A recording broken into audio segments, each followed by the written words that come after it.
शगुन मनकोटिया जी हैं, वो बाहर आती हैं और वो कहती हैं कि कोई भी काम है तो हमें बताइए। मैंने कहा हमें तो समय दिया गया है कि हम माननीय विधायक जी के पास आकर उनसे अपनी समस्या का रखें। उस दरवाजे की फ़ोटो खींची कि हमें याद रहे कि हमारे साथ इतनी बदसलूकी होती है। तो अंत में फिर वो नहीं मिले आपसे? हमसे मिले ही नहीं जी। अंदर कोई ऐसा आदमी चला गया, कोई वर्कर चला गया बाय द वे, तो फिर वो मैडम साहिबा ये तय करती हैं कि ये कैंडिडेट से सुधीर शर्मा से मिलाया जाए या ना मिलाया जाए। बिकाऊ कैंडिडेट के तौर पर वो बीजेपी में चले गए हैं। ये हक है हमारा कि एक रेवेन्यू रिकॉर्ड में छोटा सा शब्द जुड़ना है, गद्दी शब्द। गद्दी समुदाय देवेंद्र जग्गी के साथ है? बिल्कुल 100% जग्गी जी और आनंद शर्मा जी के साथ है। 6 जगह उपचुनाव हो रहे हैं, उसमें से एक जगह है, एक जो विधानसभा क्षेत्र है वो है धर्मशाला। हॉट सीट बनी हुई है धर्मशाला इस समय, क्योंकि माना जाता है कि जो बगावत कांग्रेस पार्टी में हुई थी उसकी नींव कहीं ना कहीं, उसकी बुनियाद यहीं से रखी गई थी। जो जग्गी जी को ये टिकट दी गई है कांग्रेस पार्टी द्वारा, इसको आप क्योंकि एक कार्यकर्ता हैं तो बाकी कार्यकर्ता और आप किस तरह देखते हैं? पहले तो हम धन्यवाद करते हैं अपने सीएम साहब का, जिन्होंने एक आम आदमी जो कार्यकर्ता ज़मीन से जुड़ा हुआ था उनको टिकट दी और इस इलेक्शन में उनका भागीदार बनाया। और हम सभी इनके साथ खड़े हैं कंधा से कंधा मिला के। और अब तो हमें और संगठन में मजबूती मिली है जब से हमारे आर.एस. बाली जी जो हैं कैबिनेट मंत्री, वो हमारे बीच एक प्रभारी बना के इन्होंने धर्मशाला क्षेत्र में भेजा हुआ है। और मैं बड़ी खुशी उत्साह के साथ ये कहना चाहता हूँ कि इनकी अगुवाई में हम इस समय कम से कम 10,000 वोटों की लीड से ऊपर जा रहे हैं। जी, आप जब वाइस प्रेसिडेंट बने ब्लॉक कांग्रेस के, उस समय सुधीर शर्मा जी विधायक थे कांग्रेस के? नहीं, ये उसके बाद बने। सुधीर शर्मा का तो जब हमने उनको जिता के यहाँ से भेजा था तो बड़ी शर्म की बात थी कि लोगों के द्वारा हमें इतनी जिल्लत झेलनी पड़ी, जिसके कारण कई बार उनसे मेरे झगड़ा भी हुआ और उनको ये बताया भी कि लोगों के साथ जो हमने वोट आपको दिलाए हैं पिछली बार, तो आप उन फील्ड में जाएं, लोगों के घर में जाएं, उनका धन्यवाद करें। लेकिन जब से वो बने तब से वो यहाँ से गायब हो गए। जी, जैसा कि जग्गी जी कह रहे थे अपने एक भाषण में कि सुधीर शर्मा अपने घर पर लोगों से भी नहीं मिलते हैं, तो क्या कितनी सच्चाई है इस बात? ये बिल्कुल सच्चाई है। ये इसमें 1% झूठ नहीं है। वो किसी भी कार्यकर्ता से नहीं मिलते हैं। सिर्फ ये 10-12 दिन का एक पेड़ आता है जिसमें वो पेड़ लोग जो हैं, पेड़ लोगों को पैसे देकर वो मतलब औरतें भी इसमें वर्क में लगाएंगे। एक टीम लड़कों को ठगा जाएगा और उनको पेड़ करके फील्ड में भेजा जाएगा। जब उसको पेड़ में लेके 10-12 दिन के भीतर उन्होंने लोगों से वोट छीनने हैं, लोगों से वोट लेने हैं, उसके बाद दरवाज़ा उनका बंद हो जाता है। उसके ऊपर गेट के ऊपर एक कैमरा लगा दिया जाता है। कैमरे में अगर अंदर देखते हैं वो स्क्रीन के ऊपर आदमी कौन आया है। जब अगर उसको एक मैडम है अंदर, वो मैडम ये देखती है कि इस कैंडिडेट को इनसे मिलाना है या नहीं मिलाना है। अगर नहीं मिलाना है तो गेट खुलता ही नहीं है। अगर आम आदमी तो जा नहीं सकता अंदर, क्योंकि आम आदमी का अंदर कुत्ते होते हैं बड़े बड़े। उसके बाद अगर अंदर कोई ऐसा आदमी चला गया, कोई वर्कर चला गया बाय द वे, तो फिर वो मैडम साहिबा ये तय करती हैं कि ये कैंडिडेट से सुधीर शर्मा से मिलाया जाए या ना मिलाया जाए। वो वहीं पे ही उनको रोक के अब उसको कहती है काम आप मेरे को बता दो, मैं साहब को बता दूंगी। जो चुनाव हुए थे 22 में, जब वो जीत कर आए, तो उस जीतने के बाद ये रवैया अपनाया गया है या उससे पहले भी यही था कि लोग नहीं मिल पाए? यही था उनका रवैया, यही रहा। पिछली बार भी हम उनको निकालने वाले थे यहाँ से, लेकिन एक गलत कैंडिडेट को दूसरी पार्टी ने टिकट दे दिया। उसकी वजह से इनको जिताना पड़ा, क्योंकि जो दूसरा कैंडिडेट था वो इनसे भी गया गुजरा है। इसलिए सुधीर शर्मा पिछली बार इलेक्शन में जीते। तो आप ये कहना चाह रहे हैं कि पिछली बार 2022 में धर्मशाला को दोनों ही बेकार ऑप्शन दिए गए? बेकार ऑप्शन दिए गए थे, दोनों ही बेकार ऑप्शन दिए गए। बेकार में से कम बेकार आप लोगों ने चुना, आप ये कह रहे हैं? उसमें भी हमें चुनना पड़ा, मजबूरी थी, जनता की मजबूरी थी। अगर उस दूसरे कैंडिडेट का साथ देते तो फिर जनता और क्रश हो जाती, क्योंकि उसका रवैया उसने एक बरादरी को, आज हम जब ऑफिस में जाते हैं, किसी अफसर के पास जाते हैं तो बड़ी शर्म की बात आती है। अफसर हमारे ऊपर टिप्पणियाँ करते हैं, यार आपने तो समाज को कई विभागों में बांट दिया, तो तो उसी कैंडिडेट दूसरे कैंडिडेट की वजह से ये हमें देखने को मिलता है। तो जग्गी जी जो है उनकी कैंडिडेचर से आप खुश हैं? वो अच्छे कैंडिडेट? वो अच्छे कैंडिडेट हैं, हर आदमी से प्यार से बात करते हैं और हर आदमी की मजबूरी को समझते हैं। और सबसे बड़ी बात ये है कि एक फील्ड से जुड़े हुए आदमी हैं और गरीब एक मतलब मान्य छोटे परिवार से उठ के सीएम साहब ने उनको टिकट थमाया है। तो हम ये जानते हैं कि ये सबसे अच्छे कैंडिडेट जो सिद्ध होंगे। आरएस बाली जी को जो इंचार्ज बनाया गया है धर्मशाला का, उससे कितनी जो है ताकत आप लोगों के, क्योंकि आप कार्यकर्ता हैं कांग्रेस के, क्या आरएस बाली जी के आने से कुछ और ताकत बढ़ी है कांग्रेस की वहाँ पर? आरएस बाली के आने से हम इनके पिताजी के समय से उनके साथ जुड़े हुए थे। हमारे जो जब ये दो गांव थे, बल्ला पंचायत और पद्दर पंचायत, पहले एक ही पंचायत हुआ करती थी, उसके बाद ये दो पंचायतें बनी। उसमें बाली जी के साथ हम कंधे से कंधा मिला के चले थे। तो उस समय से बाली जी के आने से यहाँ पे सभी लोगों में इतना उत्साह है, इतना उत्साह है कि जो वर्कर आज तक छिपा हुआ था वो आज सब सारे का सारा बाहर आ गया है। शुक्रिया हमसे बात करने के लिए, थैंक यू। हमारे साथ इस समय कुलदीप कुमार जी प्रेजेंट हैं, जो धर्मशाला विधानसभा से ताल्लुक़ रखते हैं। कांग्रेस के ये एक कार्यकर्ता हैं और साथ ही गद्दी समुदाय से भी संबंध रखते हैं। कुलदीप जी, जो आपके पूर्व विधायक थे सुधीर शर्मा जी, उनका कैसा कार्यकाल रहा? उनको आप पास करेंगे या फेल, जो उनका 1.5 साल का कार्यकाल रहा? एक जनता का आज तक जो मैं पिछले काफ़ी समय से जग्गी जी के साथ चला हूँ, तो आज की जो डेट है उसमें लगता है कि जो लोगों के साथ उन्होंने वायदा किया था कि मुझे वोट करो और मुझे सपोर्ट करो कि मैं आपके काम करूँगा, उस पे कहीं पे प्रश्न चिन्ह है। तो उसकी वजह से जो लोग जो हैं उनको नकार देंगे और उनकी जो जैसी सोच थी, सोच के प्रति उनको वोट नहीं मिल पा रहा है इस समय। जी, कांग्रेस पार्टी के चिन्ह पर उन्होंने चुनाव लड़ा था और वो जीते भी थे, और आप एक कांग्रेस के कार्यकर्ता हैं। तो जब उन्होंने ये स्टेप लिया भाजपा से, जब वो चुनाव लड़ने आए, कार्यकर्ता का क्या रवैया था? कार्यकर्ता का कैसा रिएक्शन था? कार्यकर्ता को तो इस बारे में पता ही नहीं था कि वो क्या करने जा रहे हैं। अगर कार्यकर्ता की राय ली होती तो शायद आज ये चुनाव नहीं होता। जी, ये जो होता है, अब मैं आपसे थोड़ा समझना चाहूँगी कि चुनाव जब होता है, कोई भी चुनाव हो, तो कार्यकर्ता सबसे अहम भूमिका निभाता है। नेता को तो पद मिलने वाला होता है, सब कुछ मिलने वाला होता है, लेकिन कार्यकर्ता सिर्फ अपनी विचारधारा को मजबूती देने के लिए इतनी मेहनत करता है, दिन रात करता है। जब इस तरह की चीज़ें होती हैं कि जिस नेता के साथ आप खड़े थे वो जाके उस पार्टी से मिल जाए जिसके खिलाफ आप पूरी ज़िंदगी लड़े हो, तो क्या मतलब कैसा फील होता है उस समय? आज का जो दौर है उसमें मैं देखता हूँ, जैसे मेरे जैसे कई और भी पुरुष हैं, महिलाएं हैं, तो जो पढ़े लिखा वर्ग है वो इस तरीके की राजनीति नहीं चाहता कि इस तरह हमारे समाज में ये प्रचलन चल पड़े, ताकि आगे की तरफ इस तरह का प्रचलन ना हो। तो इसको हम रोकेंगे, हमारा यूथ जो है वो इस चीज़ को रोकेगा, कभी की दल बदल की राजनीति ना हो, ताकि कलंकित ना हो। समाज को मूलभूत चीज़ें जो हैं, सुविधाएं चाहिए, जैसे स्वास्थ्य है, स्कूल है। क्या इन दिशाओं में कुछ काम किया सुधीर शर्मा जी ने? काम तो अब जो ऊपर बैठी हुई है सरकार वही काम देती है।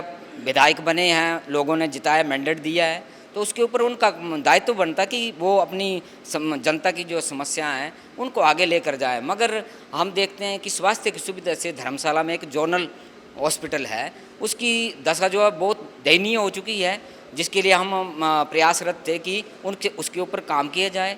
जैसे गांव है, स्मार्ट सिटी है, ये अलग अलग मुद्दे हैं। सेंट्रल यूनिवर्सिटी का मुद्दा था, उन जो आखिरी दिनों में उन्होंने जब बजट स्तर आया तब उन्होंने उसको डिस्कशन किया, हालांकि उसके 13 महीने पहले कोई भी उन्होंने कोई ऐसी बात नहीं की। तो उससे तो हम जो पढ़ा लिखा वर्ग है वो उससे बिल्कुल जानकार हैं कि ये झूठ की राजनीति जो है वो चल रहे हैं, जिससे उनका कुछ नहीं बनने वाला है।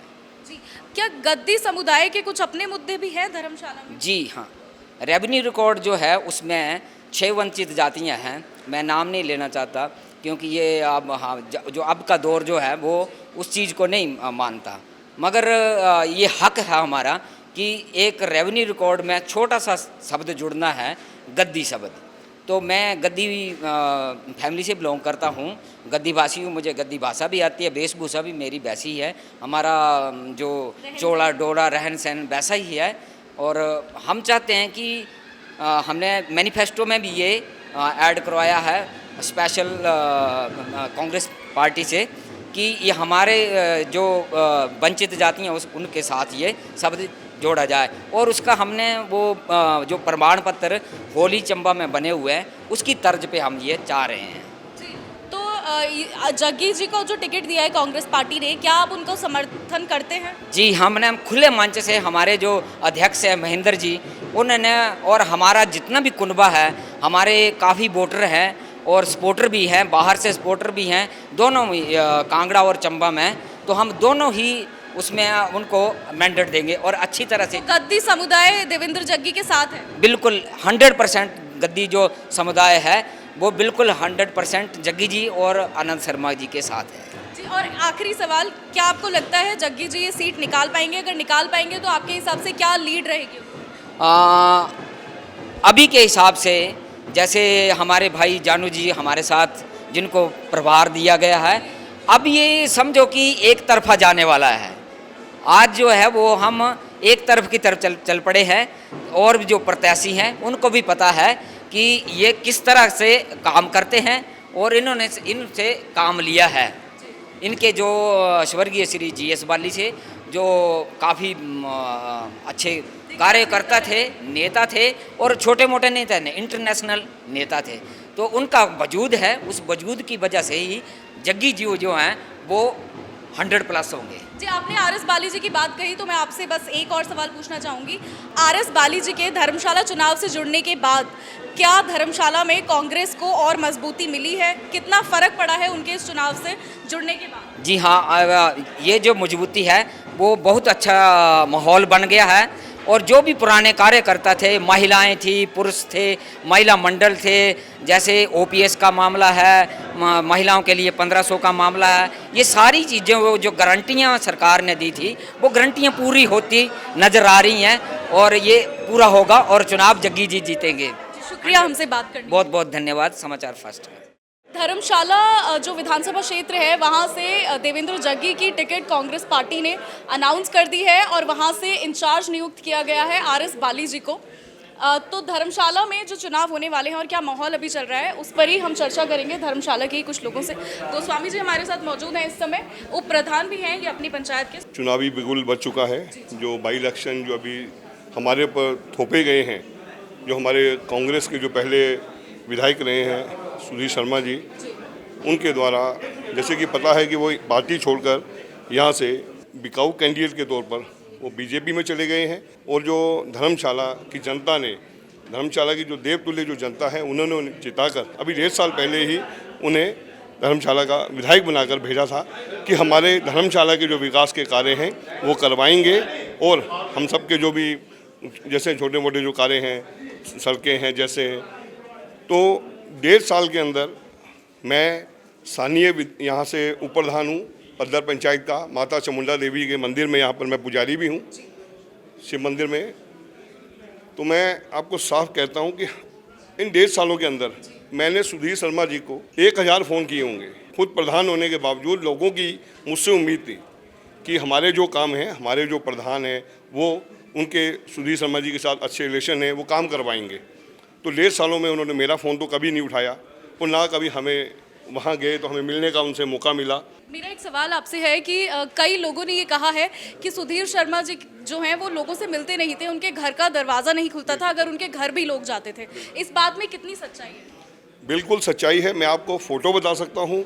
मैं यहाँ का लोकल प्रधान, मेरे साथ हमारी जो बल्ला पंचायत के प्रधान सुनील धीमान जी हैं, और एक प्रधान हमारे साथ कनकनियाना के थे, एक प्रधान हमारे साथ थे रिंकू कपूर जी, वो नरवाना के प्रधान हैं, एक प्रधान हमारे साथ थे जो अपना तंगरोटी के प्रधान योगी जी हैं। वो हम 4-5 प्रधान उनके पास मिलने के लिए 11 बजे से वहाँ पर उनसे गेट खुलने का इंतज़ार करते हुए हमें 1:30 बज गया, वो दरवाज़ा बंद था। हम वहाँ पर उनका इंतज़ार करते हुए 2.5 घंटे तक, मैं खुद बोल रहा हूँ, मैं किसी के इस तरीके से नहीं बोल रहा हूँ, साफ कैमरे में बोल रहा हूँ, और उस दिन की फ़ोटो है मेरे पास। हमने फ़ोटो खींची थी, वहाँ सेल्फी खींची हमने, उस दीवार की, उस दरवाजे की फ़ोटो खींची कि हमें याद रहे कि हमारे साथ इतनी बदसलूकी होती है। तो अंत में फिर वो नहीं मिले आपसे? हमसे मिले ही नहीं जी। और एक बार हमें खुद टाइम दिया विधायक महोदय जी ने हमें जीतने के बाद हमें टाइम दिया। हमारे कम से कम कल कन्याना के, जरांगल के, बल्ला के 45 लोग, सुबह 9:30 बजे का समय दिया गया कि 9:30 बजे आप मेरे पास स्पेशल आप आएँ और मुझसे मिलें, कोई भी काम है उनके बारे में उनसे बात करनी थी। तो आप मानेंगे 9:30 बजे से लेकर वो दरवाज़ा जो खुला वो 10:30 बजे दरवाज़ा खुला। 1 घंटे के बाद, 1 घंटे के बाद हमें अंदर बुलाया, अंदर हम बैठे रहे और 1 बजे जो शगुन मनकोटिया जी हैं वो बाहर आती हैं और वो कहती हैं कि कोई भी काम है तो हमें बताइए। तो मैंने कहा हमें तो समय दिया गया है कि हम माननीय विधायक जी के पास आकर उनसे अपनी समस्या का रखें। तो बोले नहीं, वो मीटिंग में बिजी हैं, कोई मतलब वर्चुअल मीटिंग लगी हुई है। वो ऐसी कैसी उनसी वर्चुअल मीटिंग्स थी, वो मीटिंग वो 2 बजे तक मीटिंग ख़त्म नहीं हुई। वो 9 बजे की मीटिंग चली हुई है, वो 2 बजे तक मीटिंग ही ख़त्म नहीं हुई है। तो हमारे फिर वो कहते हैं कि अभी वो चुनावों में कह रहे हैं कि धर्मशाला की जनता देवतुल्य जनता है। तो मैं तो नहीं मानता कि वो जिस तरीके से हमसे व्यवहार करते हैं, उनकी क्या हमसे दुश्मनी रही है। हमने उनको जिताया है। हमारे लोकल गांव का जो बेटा है राकेश चौधरी, उसके अंगेज होकर हमने एक विधायक जो कांग्रेस के थे, हमने अपनी पूरी ईमानदारी से, निष्ठा से उनको चुनाव जिताकर भेजा और उन्होंने हमारे साथ ये बदसलूकी की। इसके लिए हमारी जो धर्मशाला की जनता है, मैं हूँ, हम कभी उन्हें माफ़ नहीं करेंगे। जी, तो एक तो ये हुआ कि आप सभी का कहना है और आप सभी का मानना है कि वो आप सभी ने इस बात पे एग्री किया कि मिलते नहीं थे। दूसरी चीज़, जब उन्होंने जो ये दल बदला, इस तरह की चीज़ें जब नेता करते हैं, क्योंकि जब उनका चुनाव होता है तो जो कार्यकर्ता होता है वो दिन रात मेहनत करता है। कार्यकर्ता पर कैसा असर पड़ता है इन चीज़ों का जब उनका नेता उस दल को छोड़ के उस दल में जा मिलता है जिसके खिलाफ वो पूरी ज़िंदगी लड़े होते हैं? बिल्कुल, कार्यकर्ताओं को देखो मनोबल टूट जाता है, विश्वास ही टूट जाता है कि हम क्या करें, किस पर विश्वास करें। एक ऐसे नेता को 2012 में जो कांग्रेस ने हमें, जब हमारा 2012 में डिमोलिशन में हम पहले नगरोटा में थे, हमारा जो एरिया था चमुंडा मंदिर, वो धर्मशाला में चला गया। उसके बावजूद भी हमें 15 दिन के अंदर एक बाहरी नेता, मैं बाहरी नेता बोलूँगा, बैजनाथ का बाहरी नेता बोला, जो बैजनाथ की जनता ने निकाल दिया वहाँ से निकाल कर हमारे पास भेजा। हमने फिर भी उन्हें सिर माथे पे बिठाया। हमारी धर्मशाला की जनता ने, जो देवतुल्य जनता है हमारी, उन्होंने सिर माथे पे बिठाया और उनको 15 दिन के अंदर रिकॉर्ड मतों से हम जिताकर भेजा। हमारे धर्मशाला में जो कांग्रेस के कर्मठ कार्यकर्ता थे, पुराने दिग्गज नेता थे, उनके होने के बावजूद भी हमने एक बाहरी बंदे को, उसको चुनाव में एक्सेप्ट किया। और वो जिस तरीके से अब चुनावों में दल बदल के दूसरी तरफ चले गए हैं, तो हमें तो लगता है कि हमारा कौन है।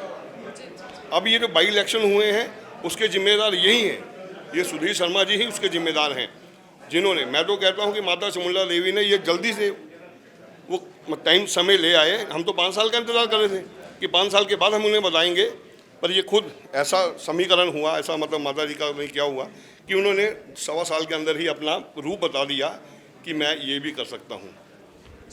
जो जग्गी जी का जो कैंडिडेचर अनाउंस किया गया है कांग्रेस पार्टी द्वारा, उस पर, उनकी जीत पर आपको कितना भरोसा? जग्गी जी की बारे में मैं आपके कैमरे के माध्यम से, समाचार फर्स्ट के माध्यम से आपको आश्वस्त कराना चाहता हूं कि 1 जून के दिन धर्मशाला की जनता जग्गी जी के पक्ष में रिकॉर्ड मतों से उन्हें जिताकर 4 जून को जब रिजल्ट आएगा तो आपके सामने होगा, रिकॉर्ड मतों से जग्गी जी जीतेंगे।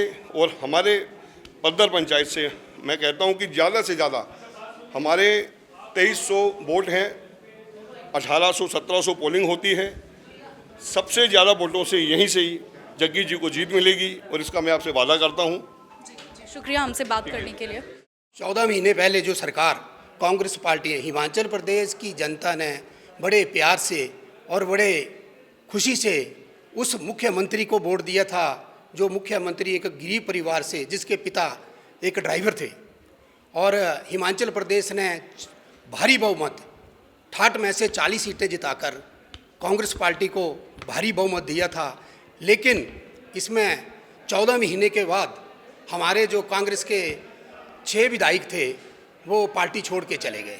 उसमें 3 निर्दलीय थे, निर्दलीय तो चलो इंडिपेंडेंट थे, लेकिन ये जो हमारे कांग्रेस के विधायक श्री सुधीर शर्मा जी और भुट्टो जी और गगरेट से जो 6 थे, ऐसी नौबत क्यों आई? क्योंकि पूरे हिंदुस्तान में भाजपा जो है, भारतीय जनता पार्टी खरीद फरोख्त कर रही है। जिस तरह उन्होंने पिछली 8 स्टेटों में खरीद फोक्त करके कांग्रेस पार्टी की सरकार को गिराया, इसी तरह वह हिमाचल में भी कांग्रेस पार्टी को गिराना चाहती थी। लेकिन आज ये जो इलेक्शन शुरू हुआ है, आज धर्मशाला की जनता, खासकर मैं धर्मशाला की बात करूंगा, धर्मशाला की जनता जो है उस जनता में इतना रोष है अपने पूर्व विधायक के प्रति, क्योंकि वो जो विधायक था वो ना तो धर्मशाला से था, वो बाहर से था और वो था बैजनाथ से।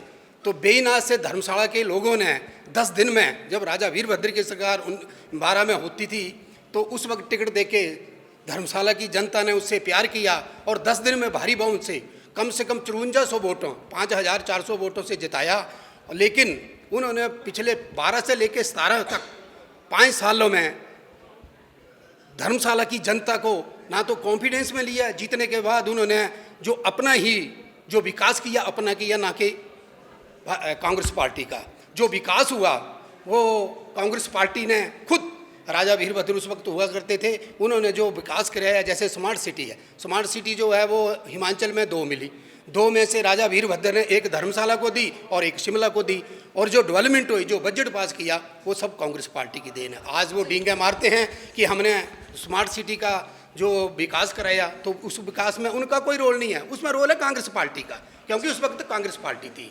दूसरा, आज वो यूनिवर्सिटी का जो मुद्दा उठा रहे हैं, जो सेंट्रल यूनिवर्सिटी है, मैं उनसे पूछना चाहता हूं कि 12 से लेके 17 तक उन्होंने क्यों नहीं ये मुद्दा उठाया, और उसके बाद 12 से लेकर 22 में बीजेपी की सरकार रही तो उन्होंने सेंट्रल यूनिवर्सिटी का मुद्दा क्यों नहीं उठाया।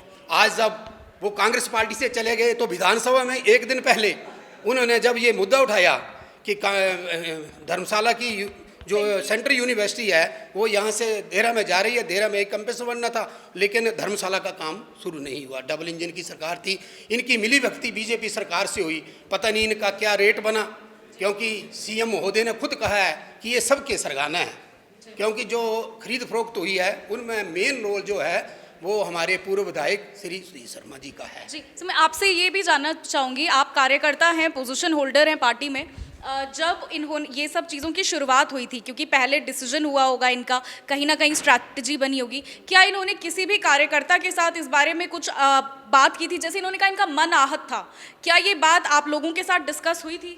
जनता में यही भारी रोष है, क्योंकि उन्होंने स्टेटमेंट दी है कि सरकार ने, सुक्खू सरकार जो बनी है उसने हमारे साथ जो है वो ठीक नहीं किया और हमारा मान सम्मान नहीं किया। मैं यही बात पूछना चाहता हूं प्रेस के माध्यम से कि विधायक जी, आप अपने मान सम्मान की बात करते हैं, जो 85,000 हमारे मतदाता धर्मशाला के हैं, क्या आपने उनसे बात की थी?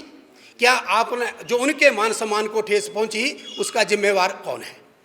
और जब वो भाजपा में मिले तो 1 महीना वो होटल चंडीगढ़ में रहे, उसका क्या मतलब था? अगर वो वर्करों को पूछते, धर्मशाला की जनता को पूछते, तो वो 1 महीने के बाद जब आए तो वो टीवी पे रोने लगे। विधायक महोदय, क्या वो 1 महीना वहाँ रोने की एक्टिंग सीख रहे थे और 3 दिन के बाद उन्होंने रोना भी बंद कर दिया? और आज जो जनता है वो उन्हें रुलाने जा रही है। 1 तारीख को आपने देखना यहाँ बहुत बड़ा तूफान, आज जो यहाँ के प्रभारी 3 दिन पहले GS वाली जी बनाए हैं, RS वाली जी, जानू जी, उनके पिता विकास पुरुष उनका नाम आता है, क्योंकि भले ही वो इस दुनिया में नहीं है लेकिन उनकी आत्मा जो है वो हर आदमी के हर एक दिल में आज भी जीवित है। तो जानू जी जब से आज 4 दिन में उन्होंने धर्मशाला में वो तूफान ला दिया है, मुझे लगता है कि ये इलेक्शन ही वन साइड होता जा रहा है। जैसे कि आपने कहा कि जानू जी के वहाँ आने से तूफान आ गया है धर्मशाला में, किस तरह से मजबूती मिली है कांग्रेस पार्टी को धर्मशाला में RS बाली जी के वहाँ के इंचार्ज बनाए जाने के बाद? उनका इंचार्ज बनाने का, क्योंकि उनके पिताजी का भी वो विकास पुरुष हैं, उन्होंने एक नगरोटा का ही नहीं, नगरोटा जो है वो हिंदुस्तान में कंस्टिट्यूंसी के हिसाब से टॉप पे है, और जो कांगड़ा के लोग हैं उनको एक विकास का मसीहा समझते थे। उन्होंने बेरोजगारी यात्रा चलाई, अपने कांगड़ा में अपना नाम किया। उनके बाद उनके बेटा RS वाली जी, उन्होंने भी पद यात्रा, बेरोजगार पद यात्रा चला के पूरे हिमाचल में अपना नाम कमाया, और कांगड़ा में हर लोग, हर बच्चा जानू के नाम से उनको जानता है। धर्मशाला में जो ऊर्जा, जो उन्होंने एक प्रेस मीटिंग करके वहाँ कम से कम कोई 300 वर्कर को बुला के, और आज जो उन्होंने 1200 वर्कर, सिर्फ वर्कर कांग्रेस पार्टी के बुलाए थे, तो उसमें जो जोश, जो ऊर्जा हमने देखी, उस ऊर्जा ही आज बता रही थी कि इलेक्शन तो वन साइड है। ये जो युद्ध है इसमें जो जीएस बाली का रोल होगा वो कृष्ण का रोल निभाएंगे। वो कौरवों के साथ जो लड़ाई होगी, कौरव और श्री कृष्ण पांडवों की लड़ाई हो रही है, और ये इसमें हम विजयश्री होंगे। और इसका श्रेय जब ये जीतेंगे, पहली को जब तो इसमें कौरव कौन है और पांडव कौन? कौरव जो हैं वो हैं जो यहाँ से भागे, जिनको धर्मशाला की जनता ने शरण दी थी। आए वो 12 साल में 20 करोड़ की कोई उन्होंने कोठी बनाई, यहाँ पे वहाँ पहले ज़मीन खरीदी। उसके बाद जब जनता यहाँ से मिलने जाती थी तो उनके दरवाजे बंद होते थे, और जब धर्मशाला की जनता फ़ोन करती थी तो उनके स्विच बंद करते थे। आज वो जनता जान चुकी है, ये जो पठंग जो उन्होंने यहाँ पर किया है, जनता का जो विश्वास तोड़ा है, जनता के साथ जो विश्वासघात किया है, आज जनता उनको जवाब देने वाली है। 85,000 जो मतदाता हैं वो पहली को वोट डालेंगे, और कांग्रेस पार्टी को, श्री जग्गी जी को भारी बहुमत से जिताएंगे, क्योंकि जग्गी भी एक साधारण सीएम की तरह साधारण परिवार से हैं। उनका भी कोई बड़ा रुतबा नहीं है, ना ही वो किसी मतलब राजनीतिक परिवार से आते हैं। वो एक सिंपल हैं, 25 साल से वो राजनीति में है। जो भी इलेक्शन उन्होंने लड़ा है वो जीता है, और सेल्फ इलेक्शन लड़े हैं उन्होंने। लोगों के साथ उनका प्यार है, लोग उनको चाहते हैं, धर्मशाला की जनता उनको चाहती है। और आज जो तूफान जो बना है, इस तूफान से तो लगभग साबित कर दिया है। आज जो मीटिंगें हो रही हैं उनसे साबित हो रहा है कि इलेक्शन बंद तरफ जा रहा है। एक मैं तरफ आपसे एक चीज़ समझना चाहूँगी, जैसे कि कई लोगों ने हमसे ये कहा कि सुधीर शर्मा जी के घर अगर वो जाते थे तो उनसे मिलना बहुत मुश्किल था, वो मिलते ही नहीं थे, एक तरह से ये कहा गया। लेकिन ये थोड़ी अजीब बात लगती है कि एक विधायक, एक पब्लिक रिप्रेजेंटेटिव लोगों से नहीं मिल रहा है। तो क्या वो कुछ सिलेक्टेड लोगों से नहीं मिलते थे, या वो किसी से भी नहीं मिलते? उनके लिए कोई भी सिलेक्टेड लोग नहीं थे, वो सारी जनता के साथ विश्वासघात किया है। उनके दरवाजे बंद हुआ करते थे, और पता नहीं वो कहाँ से उनको पता चल जाता है कि लोग मिलने आ रहे हैं, तो यही वहाँ से जो वॉचमैन रखा हुआ था उन्होंने, जो 2-3 वॉचमैन रखे थे, वो ये कहते हैं कि साहब तो यहाँ है नहीं, और लोगों को पता होता था कि साहब तो कोठी में है। तो लोगों का विश्वास, जो लोग किराया खर्च के देहाती लोग हैं, उनके पास किराया नहीं होता है, वो मिलने जाते थे। किसी की नौकरी का, किसी की अपनी समस्याएं होती थी, डेवलपमेंट होती थी, तो लोग वहाँ से निराश होकर जब आते थे तो मतलब उनका इतना दिल टूट जाता था कि क्या भगवान हमें ऐसा विधायक दिया है, जो 4 दिन तो वोट मांगने के लिए तो फ़ोन उठाता है और भाई भाई बोलता है, लेकिन जब इलेक्शन जीत जाते हैं तो सारी जनता को भूल जाते हैं। तो क्या रणनीति है उनकी फिर चुनाव जीतने की? अगर वो जनता से ही नहीं मिलेंगे तो वोट कैसे पड़ेंगे? उनकी रणनीति ये है कि पहले चुनाव में धर्मशाला की जनता को उनके बारे में कोई पता नहीं था कि वो क्या करते हैं इलेक्शन, क्योंकि उससे पहले उन्होंने बेईनात में इलेक्शन लड़े थे। तो जनता ने उनके ऊपर विश्वास किया, और जब जनता ने विश्वास किया तो उनको 5,500 वोटों से 2012 में जिताया, और उन्होंने कहा था कि एक बार इलेक्शन जिताओ, उसके बाद मैं अपने बलबूते के, अपनी डेवलपमेंट के ऊपर इलेक्शन जीत जाऊंगा। और जब जैसे ही सारा का इलेक्शन आया तो जो पुराने वर्कर थे उनको इग्नोर कर दिया गया, और वो इलेक्शन 5,000 से ही इलेक्शन हार गए। अब दूसरी बार जो वाई का इलेक्शन था, ये 14 महीने पहले जो इलेक्शन हुआ, इस टाइम एक कांग्रेस की लहर थी, और कांग्रेस ने फिर विश्वास किया कि कांग्रेस पार्टी ने क्योंकि उन्होंने जो वाई इलेक्शन था, इससे पहले एक वाई इलेक्शन हुआ, उसमें उन्होंने उस इलेक्शन में इनकार कर दिया था, लेकिन वाई के इलेक्शन में फिर उनको टिकट मिली। तो कांग्रेस पार्टी को एक कांग्रेस की सरकार बनानी थी, ना कि उनकी परफॉर्मेंस के ऊपर वोट दिया लोगों ने। लोग चाहते थे कि कांग्रेस पार्टी की सरकार बने, भाजपा से लोग तंग थे, उनकी नीतियों से तंग थे, महंगाई से तंग थे। इस करके लोगों ने ये जो वोट दिया था वो इस करके दिया था कि कांग्रेस पार्टी की सरकार बने। जी, मेरा आखिरी सवाल आपसे, जग्गी जी के जीतने के कितने चांसेस हैं? आप उनके साथ हैं, उनकी पार्टी में, आप कहेंगे वो जीतेंगे, लेकिन फिर भी कुछ हमें थोड़ा लॉजिक और उस फैक्ट्स के साथ बताइए कि क्यों वो जीतेंगे और कितने मार्जिन से वो जीतेंगे? वो इसलिए जीतेंगे कि लोगों का विश्वास, क्योंकि 35 साल से यहाँ चाहे कांग्रेस के विधायक आए तो बेईनाथ से, मैडम चंद्रेश जी आई, उनको हमने जिताया तो वो भी लंबा गांव से आई थी। उसके बाद 35 साल बाद हमें जो है धरती पुत्र, यहाँ से धर्मशाला का लोकल आदमी जो है, एक सिंपल आदमी जो उसको टिकट मिली है, हमें पूर्ण विश्वास है। मैं दावे के साथ ये कह सकता हूँ कि हम इस इलेक्शन को जीतेंगे। धर्मशाला की जनता उनसे प्यार करती है, उनको जिला परिषद में देखा है, उसके बाद उन्होंने प्रधान के पद पर देखा है, उसके बाद वो 3 बार, 2 बार, एक बार डिप्टी मेयर, एक बार मेयर धर्मशाला के बने हैं। तो लोगों को विश्वास है कि और लोगों के साथ उन्होंने काम किया है और लोग उनसे जुड़े हैं, उनको एक परिवार का सदस्य मानते हैं। वो हर धर्मशाला का जो हर घर है, हर जो शहर है, हर जो दुकानदार है, उनको अपना भाई मानता है, छोटा भाई मानता है, और उनके मन में भी वो भावना है कि वो सबके पास झुककर सबसे प्यार करके वो चल रहे हैं। जी, शुक्रिया हमसे बात करने के लिए। Thank you. Thank you. तो जैसा कि आपने देखा हमसे अभी बात की धर्मशाला के जो निवासी हैं उन लोगों ने